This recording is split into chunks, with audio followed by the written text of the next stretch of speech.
بسم اللہ الرحمن الرحیم۔ شروع اللہ کے نام سے جو بڑا مہربان نہایت رحم والا ہے۔ تو ابھی آپ کے سامنے خطاب کے لیے دعوت دیتا ہوں استاذی المکرم فضیلت الشیخ متکلم اسلام جناب پروفیسر ڈاکٹر محمد حماد لکھوی صاحب، جو شعبہ علوم اسلامیہ کے ڈین ہیں پنجاب یونیورسٹی میں، ہمارے پاس تشریف لائے۔ ہم ان کو خوش آمدید اہلا و سہلا و مرحبا کہتے ہیں، ہم ان کا شکریہ ادا کرتے ہیں اور ان کی خدمت میں التماس کرتے ہیں کہ وہ مائک پر تشریف لائیں اور اظہار خیال فرمائیں۔ الحمد للہ وکفا وسلام علی عبادہ الذین اصطفى اشہد ان لا الہ الا اللہ وحدہ لا شریک لہ واشہد ان محمدا عبدہ ورسولہ صلی اللہ علیہ وآلہ وسلم۔ اللہم صلی علی محمد وعلی آل محمد كما صليت على إبراهيم وعلى آل إبراهيم إنك حميد مجيد۔ اللهم بارك على محمد وعلى آل محمد كما باركت على إبراهيم وعلى آل إبراهيم إنك حميد مجيد۔ أما بعد، فأعوذ بالله السميع العليم من الشيطان الرجيم من همزه ونفخه ونفثه۔ بسم الله الرحمن الرحيم۔ ان اللہ یأمر بالعدل والإحسان وإیتاء ذی القربى وینہی عن الفحشاء والمنکر والبغی یعظکم لعلکم تذکرون۔ بے شک اللہ تمہیں حکم فرماتا ہے عدل کا، احسان کا اور رشتہ داروں کو دینے کا، اور منع فرماتا ہے بے حیائی سے، برائی سے اور سرکشی سے۔ وہ تمہیں نصیحت کرتا ہے، یعظکم، وہ تمہیں نصیحت کرتا ہے، لعلکم تذکرون، تاکہ تم نصیحت پکڑو۔ اللہ کریم نے مجھے اور آپ کو، ہم سب کو اس دنیا میں امتحان کے لیے بھیجا ہے۔ ہر وقت، ہر لمحہ میری اور آپ کی زندگی وہ امتحان ہے۔ کوئی ایک لمحہ زندگی بھی ایسا نہیں ہے جس میں امتحان ہو نہ رہا ہو۔ تین لوگ ایسے ہیں جن کا امتحان نہیں ہو رہا ہوتا۔ نبی اکرم صلی اللہ علیہ وآلہ وسلم نے فرمایا، ایک چھوٹے بچے کا امتحان نہیں ہوتا، اور ایک رفع الاقلام عن ثلاث، تین قسم کے لوگوں سے قلم اٹھا لیا جاتا ہے، ان کا امتحان نہیں ہو رہا ہوتا۔ ایک چھوٹے بچے کا امتحان نہیں ہو رہا ہوتا، ایک سوئے ہوئے شخص کا امتحان نہیں ہو رہا ہوتا، اور ایک مجنون آدمی جس کا دماغ چل گیا ہو اس کا امتحان نہیں ہو رہا۔ باقی ہر شخص کا ہر لمحے امتحان ہو رہا، اور امتحان ہے اتنا سخت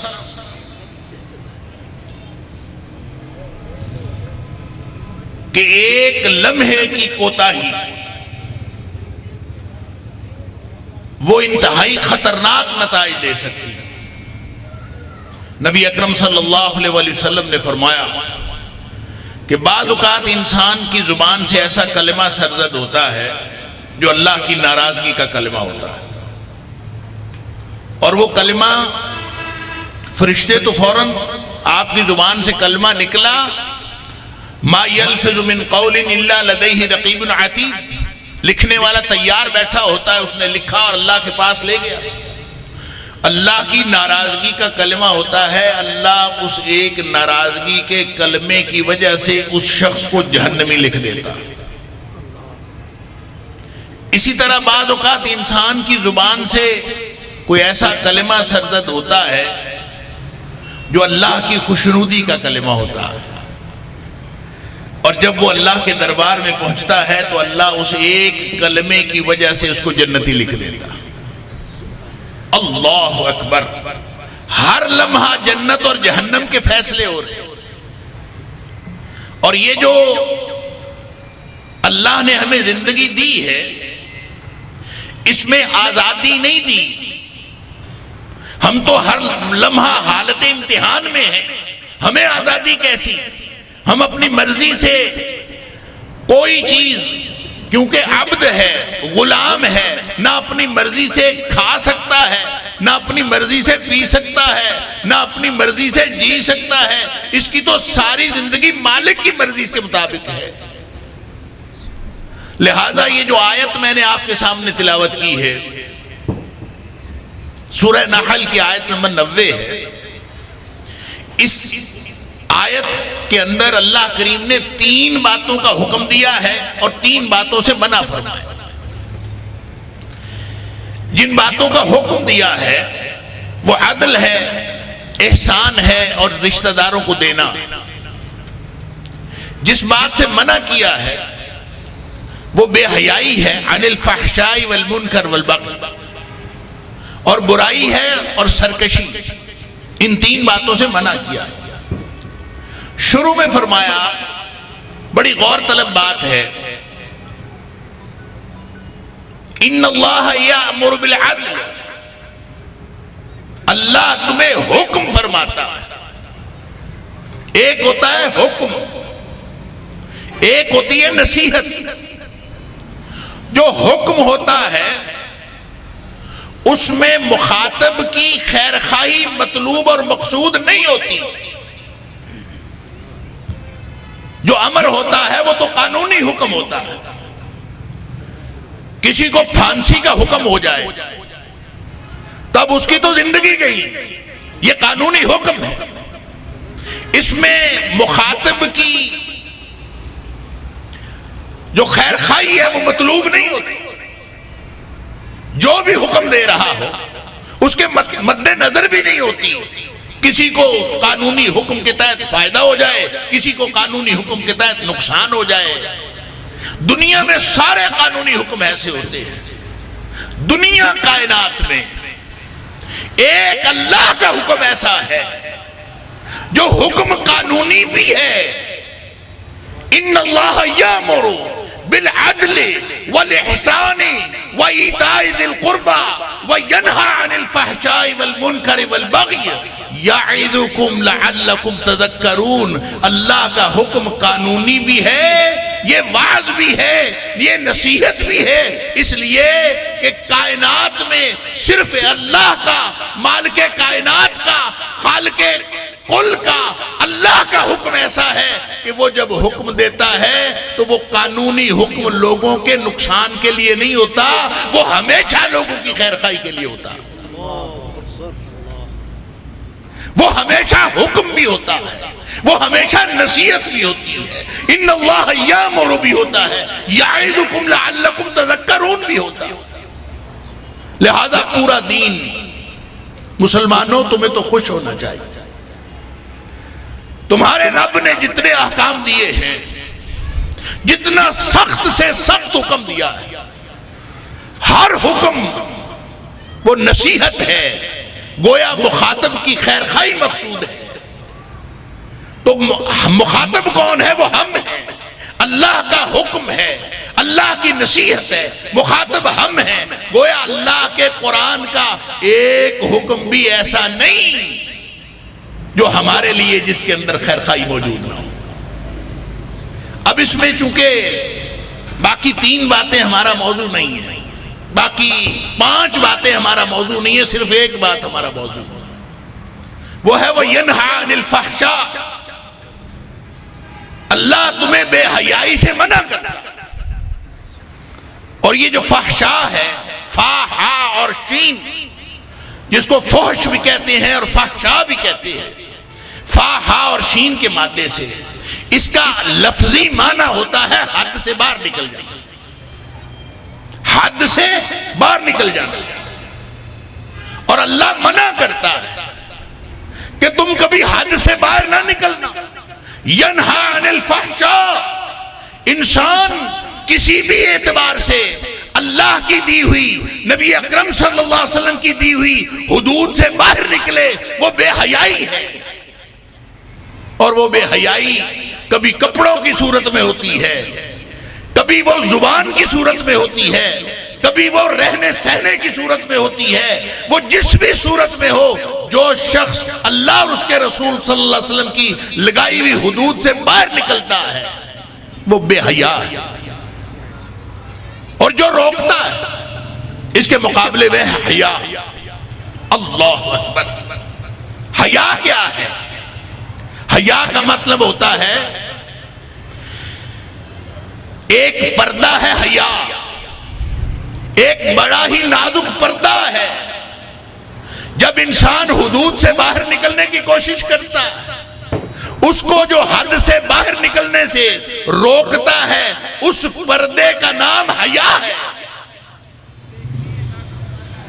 آپ کا استاد عمر میں آپ سے چھوٹا ہو، اس کو گفتگو کرنی بھی زیادہ اچھی نہ آتی ہو، آپ کا استاد آپ کو ڈانٹے، آپ اس کی ڈانٹ سہ لیتے ہیں، آگے سے کوئی ایک لفظ نہیں بولتے. آپ کو کس چیز نے روکا کہ آپ استاد کے آگے سے نہیں بولتے؟ حیا نے روکا. آپ ٹریفک کے اشارے پہ کھڑے، اشارہ سرخ ہے، آپ کی گاڑی کے انجن میں طاقت موجود ہے، انجن سٹارٹ ہے، آپ کا پاؤں ایکسلریٹر پہ ہے، آپ آگے جا سکتے ہیں، لیکن آپ باہر رک جاتے ہیں. کس چیز نے روکا؟ آپ کو حیا نے روکا. ہر وہ چیز، آپ کا والد ہے، زیادہ سیانہ بھی نہیں ہے، اس کو بات کرنے کا سلیقہ بھی نہیں ہے، آپ اس سے زیادہ پڑھے لکھے ہیں، باپ آپ سے بات کرتا ہے، آپ نگاہ نیچے کر کے سن لیتے ہیں، آپ آگے سے نہیں بولتے. کس چیز نے روکا؟ حیا نے روکا. علی ھذا القیاس پوری زندگی آپ کا جو طریقہ زندگی کا منہج طے کرتا ہے وہ حیا کرتا ہے.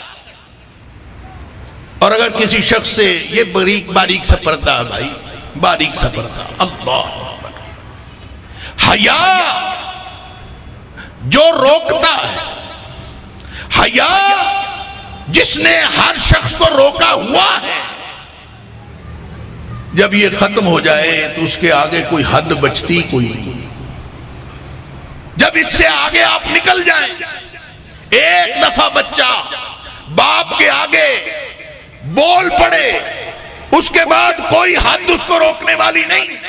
شاگرد استاد کے سامنے بول پڑے، اس کو کوئی روکنے والا نہیں. کوئی شخص اللہ اور اس کے رسول صلی اللہ علیہ وسلم کی لگائی ہوئی حدود سے باہر نکل پڑے، اس کو کوئی روکنے والا نہیں. اس لیے کہ جس چیز نے روکا تھا وہ حیا تھی. اگر حیا باقی نہیں ہے، اذا لم تستحی فاصنع ما شئت، نبی اکرم صلی اللہ علیہ وسلم نے فرمایا جب حیا باقی نہیں ہے تو پھر اس کے بعد تو کوئی حد ہی باقی نہیں ہے، جو چاہے کرتے پھرو. اللہ اکبر. اس کے بعد کسی چیز نے روکنا نہیں ہے. اگر یہ احساس ہے کہ میں نے اللہ کو کل کلا جواب دینا ہے، میں نے اللہ کے سامنے جواب دہی کے لیے کھڑا ہونا ہے، اللہ اکبر. یہ ایک دنیا کائنات میں حیا کی جتنی مثالیں ہو سکتی ہیں، سب سے بڑی حیا کی مثال یہ ہے کہ انسان کو یہ حیا آ جائے کہ میں نے اللہ کے سامنے کھڑا ہوں. وَأَمَّا مَنْ خَافَ مَقَامَ رَبِّهِ، جس کو یہ حیا آ گئی، یہ جس کو یہ ڈر لگ گیا، جس کو یہ اندیشہ پیدا ہو گیا، یہ خوف آیا کہ میں نے تو اللہ کے سامنے کھڑے ہونا ہے. وَأَمَّا مَنْ خَافَ مَقَامَ رَبِّهِ، میں اللہ کے سامنے کیسے کھڑا ہوں گا؟ اللہ کل وہ وقت میرے اوپر آنے والا ہے، میں نے تیرے سامنے کھڑا ہونا ہے، میں کیا جواب دوں گا؟ میرا لباس کیسا تھا، میں کیا جواب دوں گا؟ میری گفتگو کیسی تھی، میں کیا جواب دوں گا؟ میرا رہنا سہنا کیسا تھا، میں کیا جواب دوں گا؟ ماں باپ سے تعلقات کیسے تھے، میں کیا جواب دوں گا؟ رشتہ داروں سے تعلقات کیسے تھے، میں کیا جواب دوں گا؟ میرا حقوق اللہ کے بارے میں طرز عمل کیا تھا، میں کیا جواب دوں گا؟ میرا حقوق العباد کے بارے میں طرز عمل کیا تھا، میں کیا جواب دوں گا؟ وَأَمَّا مَنْ خَافَ مَقَامَ رَبِّهِ، دل میں ایک دفعہ دل دہل گیا، میں اللہ کے سامنے کھڑا ہوں گا، میں کیا جواب دوں گا؟ اللہ اکبر! جس کو یہ خوف پیدا ہو گیا، قرآن کہتا ہے وَنَهَى النَّفْسَ عَنِ الْهَوَىٰ وَأَمَّا مَنْ خَافَ مَقَامَ رَبِّهِ، جو اللہ کے سامنے کھڑا ہونے سے ڈر گیا، اس کے بعد اللہ اکبر، دنیا کائنات کی شرم ایک طرف، دنیا کائنات کی حیا ایک طرف، اور میرے رب کے سامنے کھڑے ہونے کی حیا ایک طرف، ساری دنیا کی ہر شرم اس کا کوئی نہ کوئی علاج ہے، مجھے میرے اللہ کے سامنے کھڑا ہونا ہے، میں کیا کروں گا؟ جس کو یہ فکر لگ گئی، یہ خطرہ لاحق ہو گیا، یہ اندیشہ لاحق ہو گیا، فرمایا وَنَهَى النَّفْسَ عَنِ الْهَوَىٰ، اس کا پھر لازمی نتیجہ یہ نکلتا ہے کہ یہ فوراً اپنے آپ کو، اپنے نفس کو قابو کرتا ہے، اس کو لگامیں ڈالتا ہے، نہ بھائی جو دل کرتا ہے وہ نہیں کرنا، شادی بیاہ کا موقع ہے، دل جو مرضی کرے نہیں کرنا، اللہ کے سامنے کھڑا ہونا ہے۔ کوئی دوست احباب کے اندر بیٹھا ہوا ہے، حالات جس طرح کے بھی ہیں، گپ شپ کا دور چل رہا ہے، اس گپ شپ میں بھی اس کو یہ خطرہ لاحق رہتا ہے، کل کلام اللہ کے سامنے کھڑا ہوں گا تو میں اس گپ شپ کا کیا جواب دوں گا؟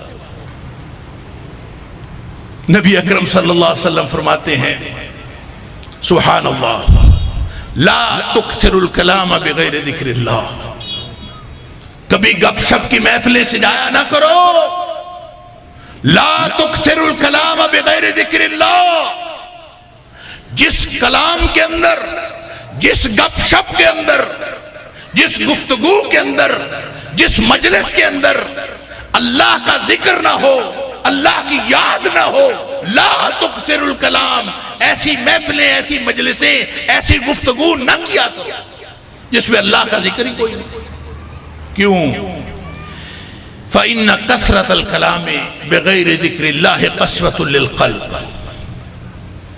جس چیز نے اس حیا کا پابند بنانا تھا وہ دل کی نرمی ہے، اگر گپ شپ ہوتی رہے گی، کہہ کے لگتے رہیں گے، اللہ کا ذکر نہیں ہوگا، نہ اللہ کا ذکر، نہ اللہ کے رسول صلی اللہ علیہ وسلم کا ذکر، گپ شپ کی محفلیں فرمایا دل کو سخت کر دیتی ہیں، قسوۃ للقلب، جتنی بھی اس طرح کی محفلیں ہوتی ہیں وہ دل کو سخت کر دیتی ہیں۔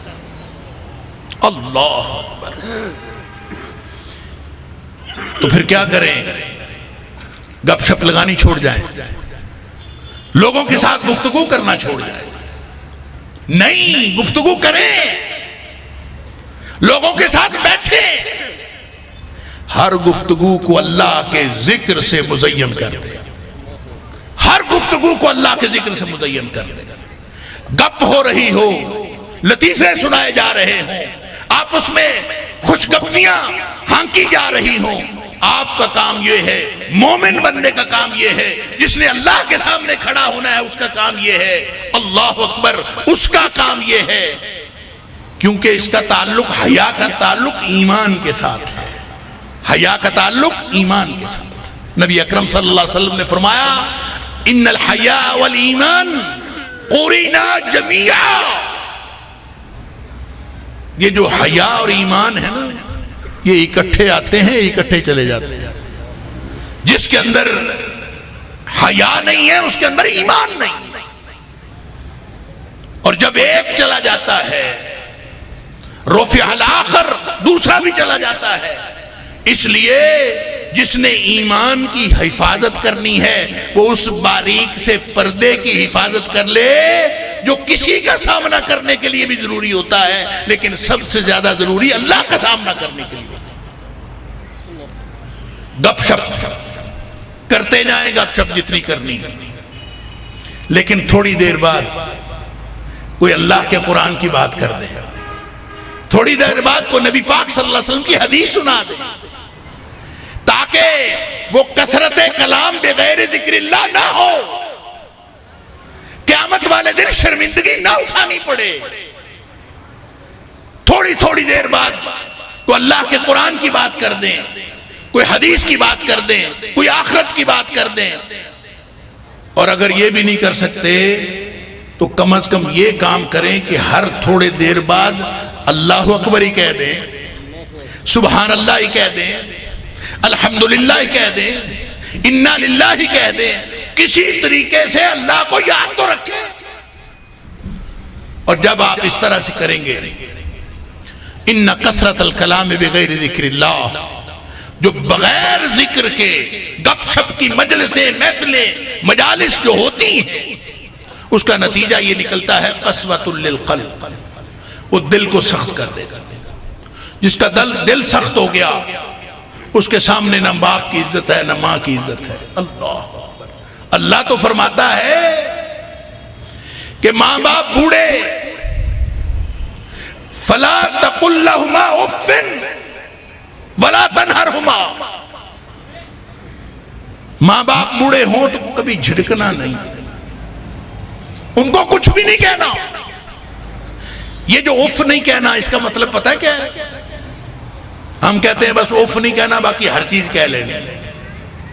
اف نہیں کہنا کا مطلب یہ ہے کہ یہ جو ہم فیس جیسچر، چہرے کا تلخی اور ترشی، صرف اگر والدین کے سامنے یہ جو چہرے کی تلخی اور ترشی ہے، یہ اگر اس کا اظہار کر دیں تو یہ بھی گناہ ہے. فلا تقل لهما اف، یعنی اس کا مطلب یہ ہے کہ ماں باپ کی جتنی مرضی بات بری لگے اف بھی نہیں کہنا. اللہ، اف نہ کہنے کا مطلب یہ ہے کہ یہ ذرا سا جو انسان تلخی اور ترشی کا اظہار کرتا ہے یہ بھی نہیں کرنا، اس لیے کہ یہ بھی گناہ ہے. اور اگر کوئی والدین کے ساتھ یہ کرتا ہے کہ جو حقوق الوالدین ہیں، ہم نے سنا ہوا ہے نبی پاک صلی اللہ علیہ وسلم نے فرمایا اکبر الکبائر، جو بڑے گناہ ہیں، کبیرہ گناہوں سے بھی بڑے گناہ، اس میں ایک گناہ ہے حقوق الوالدین. اور حقوق کا مطلب نافرمانی نہیں ہوتا، صرف حقوق کا مطلب نافرمانی بھی ہوتا ہے، بدسلوکی بھی ہوتا ہے. اگر کوئی والدین کی فرما برداری کرتا ہو لیکن سلوک اچھا نہیں کرتا، وہ پھر بھی حقوق الوالدین کے گناہ میں ملوث ہے. فرما برداری کرنی ہے، اللہ اکبر. وَاخْفِضْ لَهُمَا جَنَاحَ الذُّلِّ، خدمت کرو، ان کی فرما برداری کرو، ان کی خدمت کرو، لیکن ترشی کے ساتھ نہیں. وَاخْفِضْ لَهُمَا جَنَاحَ الذُّلِّ مِنَ الرَّحْمَةِ، آپ کے ہر لفظ سے، آپ کے ہر کلام سے، آپ کے ہر فیس جیسچر سے، آپ کے ہر رخ سے رحمت ٹپکنی چاہیے، مہربانی ٹپکنی چاہیے، پیار ٹپکنا چاہیے. اگر آپ کا یہ پیار، یہ رحمت، یہ اس طرح سے نہیں ہے تو آپ بے حیا ہیں، آپ اس پردے سے آگے گزر گئے. وہ پردہ جو اللہ نے رکھا تھا، جو اللہ نے سارے نظام کو قائم کرنے کے لیے رکھا ہے، سارا نظام قائم ہوتا ہے وہ حیا سے قائم ہوتا ہے. اگر کوئی شخص یہ جو 6 باتیں اس آیت میں اللہ کریم نے بیان فرمائی ہیں، یہ 6 کو جو مفسرین ہیں وہ کہتے ہیں یہ آیت تقوی ہے. جس نے 3 باتوں پر عمل کر لیا، ان 3 باتوں سے بچ گیا، وہ گویا تقوی کا امام بن گیا. اور اس میں کیا ہے؟ عدل کرنا ہے، احسان کرنا ہے. اور رشتہ داروں کو دیتے جانا ہے، اور رکنا جن چیزوں سے ہے ان میں سے سب سے پہلی چیز عن الفحشاء، جو حدود لگائی ہوئی ہیں ان سے باہر نکلنے کی کوشش نہ کرو۔ وہ اقبال نے کہا تھا شکوہ سنجے سختی آئی مشو، از حدود مصطفیٰ بیرو کرو، آئین کی سختی کا شکوہ نہ کر اور محمد کریم صلی اللہ علیہ وسلم کی لگائی ہوئی حدود سے باہر نکلنے کی کوشش نہ کر۔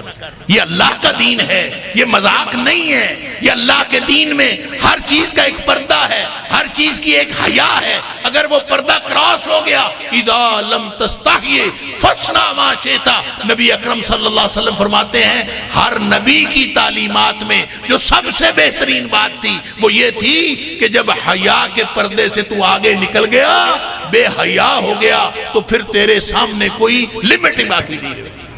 اللہ، لہذا کوئی شخص شرمیلا ہے، کوئی شخص کم گو ہے، گفتگو کم کرتا ہے۔ وہ انصاری تھا نا، ایک اپنے بھائی کو ڈانٹ رہا تھا، کہتا بڑا شرمیلا، کسی کے آگے بات ہی نہیں کرتا۔ اللہ، نبی اکرم صلی اللہ علیہ وسلم پاس سے گزرے، آپ نے فرمایا ڈانٹو، چھوڑ دے، اس لیے کہ الحیاء من الایمان، تجھے تو خوش ہونا چاہیے کہ تیرا بھائی شرمیلا ہے، اس لیے کہ حیا تو ایمان میں سے ہے، یہ ایمان کا حصہ ہے۔ لہذا پوری زندگی میرے بھائیوں اور میرے بچوں اور میرے عزیزوں، پوری زندگی حیا کے دائرے کے گرد گھومتی ہے۔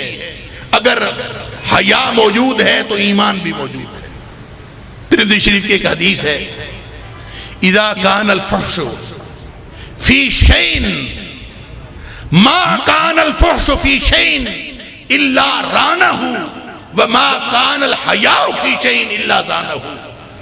کسی چیز کے اندر یہ حد سے آگے بڑھنا، یہ فحش، یہ بے حیائی کسی چیز کے اندر آ جائے، وہ چاہے عمل ہو، چاہے پڑھائی ہو، چاہے گفتگو ہو، چاہے الفاظ ہو، جس میں بے حیائی آ جائے، جس چیز میں بے حیائی آ جائے وہ چیز کبھی درست نہیں رہ سکتی۔ وہ بے حیائی ہر چیز کو گدلا کر کے رکھ دیتی، اور جس چیز میں حیا آ جائے وہ ہر چیز کو مزین کر کے رکھ دیتا ہے، ہر چیز کو سجاوٹ کر کے رکھ دیتا ہے، اس کو سجا کے رکھ دیتا ہے۔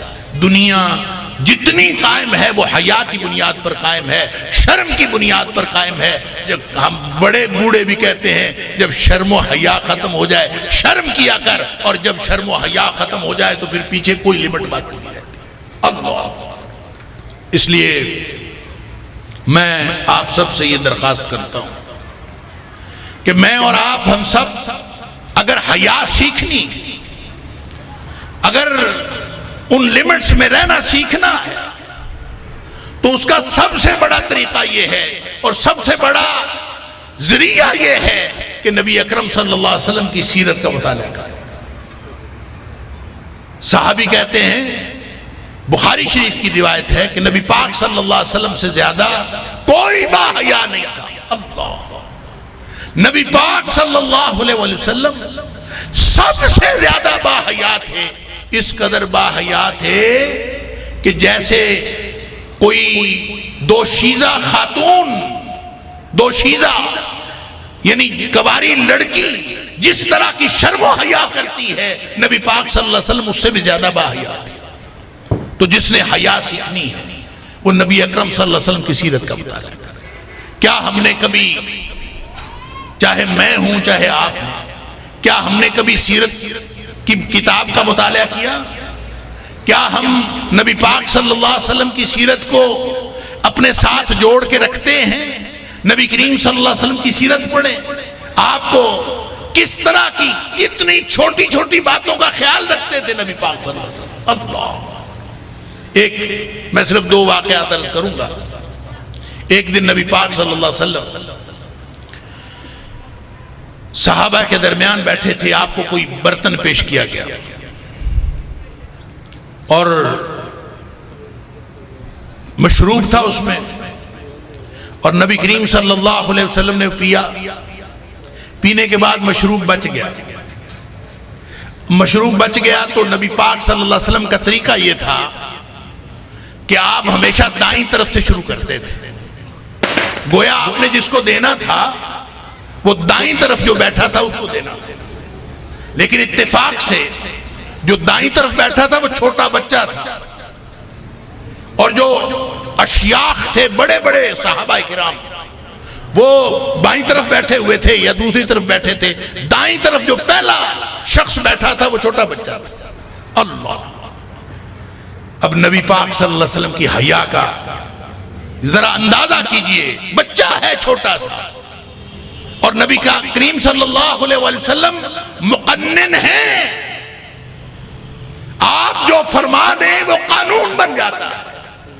آپ ہاں کہہ دیں قانون ہوتا ہے، آپ نہ فرما دیں قانون ہوتا ہے، آپ خاموشی اختیار فرمائیں تو بھی قانون ہوتا ہے.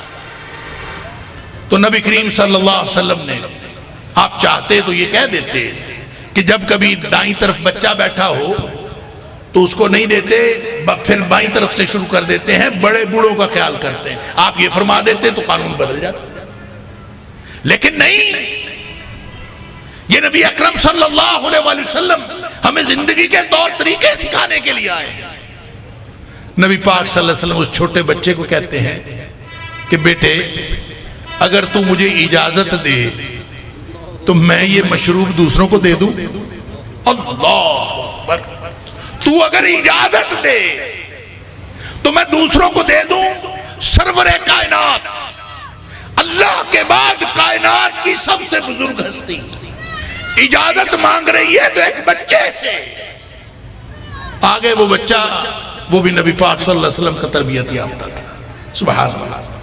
وہ کہتا ہے اللہ کے رسول صلی اللہ علیہ وسلم آپ سے مشروب مل رہا ہو اور میں اپنی باری کسی اور کو دے دوں، میں تو نہیں دیتا. آپ کا بچا ہوا مشروب مجھے مل رہا ہو اور میں اپنی باری کسی اور کو دے دوں، میں نہیں دیتا. اس نے نبی پاک صلی اللہ علیہ وسلم کی بات ماننے سے انکار کر دیا. اللہ اکبر! اب نبی پاک صلی اللہ علیہ وسلم نے کیا کیا؟ سبحان اللہ! نبی پاک صلی اللہ علیہ وسلم نے حدیث کے الفاظ پتہ کیا ہے؟ اب نبی پاک صلی اللہ علیہ وسلم ان کو دینا چاہتے تھے. دائیں طرف میں بچہ بیٹھا ہوا ہے، اس سے اجازت مانگی، وہ اجازت بھی نہیں دیتا.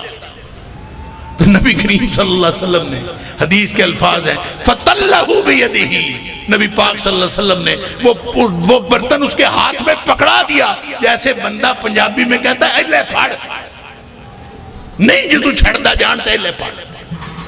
گویا نبی اکرم صلی اللہ علیہ وسلم کو بچوں کی بھی حیا ہے. نبی پاک صلی اللہ علیہ وسلم بچوں کا بھی خیال کرتے ہیں. اللہ اکبر! اور آخری بات آپ سب نے سن رکھی ہے کہ نبی کریم صلی اللہ علیہ وسلم اپنی زوجہ محترمہ کو گھر چھوڑنے کے لیے تشریف لے جا رہے تھے. اللہ اکبر! دو صحابی پاس سے گزرے، اندھیرا تھا، رات کا وقت تھا. نبی کریم صلی اللہ علیہ وسلم گزر گئے. گزرنے کے بعد پھر آپ واپس پلٹے، ان دونوں کو بلایا، ادھر آؤ بات سنو. وہ حیران ہو گئے، پتہ نہیں کیا مسئلہ. نبی کریم صلی اللہ علیہ وسلم نے فرمایا یہ میری بیوی ہے، میری زوجہ ہے. وہ حیران ہو گئے، اللہ کے رسول صلی اللہ علیہ وسلم کیا ہم آپ کے بارے میں کچھ سوچیں گے؟ نبی کریم صلی اللہ علیہ وسلم نے فرمایا تم سوچو یا نہ سوچو، شیطان تمہارے ساتھ ہے، ہر شخص کے ساتھ ہے. ان الشیطان یجری من الانسان مجری الدم، جس طرح خون انسان کے اندر گردش کرتا ہے اسی طرح شیطان گردش کرتا ہے. اس لیے شیطان کی کسی بھی ایسے بہکاوے سے بچنے کے لیے ہر چیز کی، چھوٹی چھوٹی چیزوں کی بھی ضرورت ہے، ان کا خیال رکھا جائے. اللہ تعالیٰ مجھے اور آپ کو، ہم سب کو نبی اکرم صلی اللہ علیہ وسلم کی سیرت پر عمل کرنے کی توفیق عطا فرمائے، ہم سب کو باحیا بنائے، اور اللہ تعالیٰ ہم سب کو باحیا زندگی عطا فرمائے. وآخر دعوانا الحمدللہ.